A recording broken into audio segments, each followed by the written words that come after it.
गुज़श्ता रात पाकिस्तान के मुख्तलिफ़ शहरों में ड्रोन हमले हुए हैं जी। और उन हमलों के नतीजे में क्या क्या नुकसानात हुए हैं और तालिबान के मुताबिक कितने फ़ौजी जो हैं वो शहीद हुए हैं, सारी तफसील आपको बताता हूँ। तालिबान ने एक दफ़ा फिर गलती कर दी है और ये सुधरने की बजाय बार बार गलतियां करते चले जा रहे हैं और इनको पता नहीं होता कि ये जो गलती करते हैं उसका खमियाजा जो है इनको किस तरह से भुगतना पड़ेगा। बहरहाल तालिबान ने एक दफ़ा फिर गलती कर दी है और सबसे पहले एक न्यूज़ आई कि इस्लामाबाद जो एयरपोर्ट है उसको बंद कर दिया गया है और इस्लामाबाद के इलाके में फ़िज़ाई हदूद के अंदर मशकूक ड्रोन्स को देखा गया है। पहले एक ड्रोन, फिर पता चला कि 2 ड्रोन थे और मारगला हिल्स वाली साइड पे दोनों ड्रोन्स को जो है मार गिराया गया। उसके बाद जो है फ़िज़ाई हदूद जो थी इस्लामाबाद की उसको क्लियर करार दे दिया गया, एयरपोर्ट को भी खोल दिया गया और उसके बाद फिर से न्यूज़ आना शुरू हुई कि कोहाट के अंदर भी ड्रोन का हमला हुआ है और उसके अलावा क्वेटा के अंदर एक घर के ऊपर ड्रोन का हमला हुआ है और उसके अलावा रावलपिंडी में भी ड्रोन का जो है हमला हुआ है। अब ये जो हमले थे इसके नतीजे में कुछ लोग ज़ख्मी हुए हैं, जिसमें क्वेटा के अंदर 2 बच्चे ज़ख्मी हुए हैं, रावलपिंडी और कोहाट के अंदर एक शहरी जो है वो ज़ख्मी हुआ है। अब मसला ये है कि ये ड्रोन्स जो हैं वो यहाँ तक कैसे पहुँचे और ये हमले करने वाला कौन था।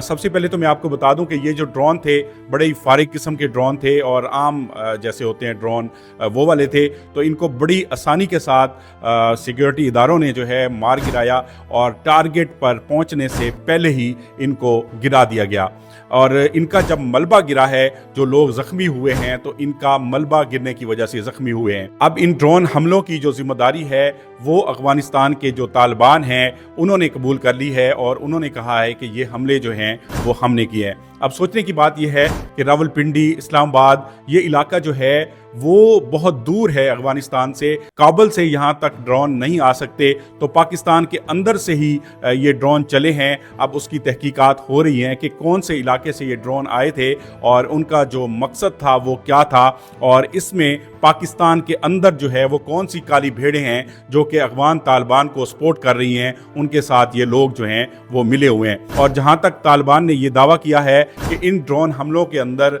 फ़ौजियों को निशाना बनाया गया है और बहुत सारे ऐसे फ़ौजी हैं जो कि शहीद हो चुके हैं, ऐसी कोई बात नहीं है, इसमें कोई हकीकत नहीं है। ये जो सब ड्रोन थे वो टारगेट पर पहुंचने से पहले ही इनको गिरा दिया गया था और इन ड्रोन्स का जो मलबा गिरा है उसकी वजह से कुछ लोग जो हैं वो ज़ख्मी हुए हैं और ये ड्रोन जो हैं टारगेट पर नहीं पहुंच सके और इसमें कोई भी फ़ौजी जो है वो शहीद नहीं हुआ और किसी भी फ़ौजी हदफ को निशाना नहीं बनाया गया। तो तालिबान जो है वो झूठ का सहारा ले रहे हैं और इस तरह की गलती अब उन्होंने कर दी है। अब जिस तरह से पाकिस्तान का जवाब उनको मिलेगा और काबुल पर हमले होंगे और मुख्तलिफ इलाकों में जब उनको पकड़ा जाएगा, उनके ऊपर हमले होंगे, तो फिर ये चीखते हुए दुनिया के पास जाते हैं और कहते हैं कि हम बड़े मजलूम लोग हैं और हमारे साथ पाकिस्तान जो है नाइंसाफ़ी कर रहा है। अब देखते हैं जी पाकिस्तान जो है इसका जवाब क्या देता है, उसके लिए तालिबान को इंतजार करना पड़ेगा। ये जी हकीकत थी ड्रोन हमलों की और ड्रोन्स को टारगेट पर पहुंचने से पहले गिरा दिया गया था